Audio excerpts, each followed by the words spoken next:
Assalaamu calaykum waraxmatullaah asxabteyda kusoo dhawaada janalkeena Maryam cooking and Henna.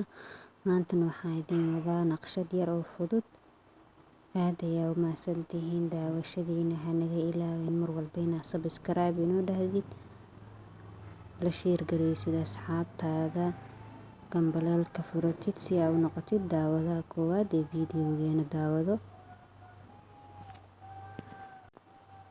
Daawasho wanaagsan, wax yar oo iska fudud waaye. Qaybta hore inaad duub markii hore anoon rabin ayaa haddana markii dambe waxaas dhahay iska duub video yar ka sameey, ka faa'iideysta marka asxaabteyda.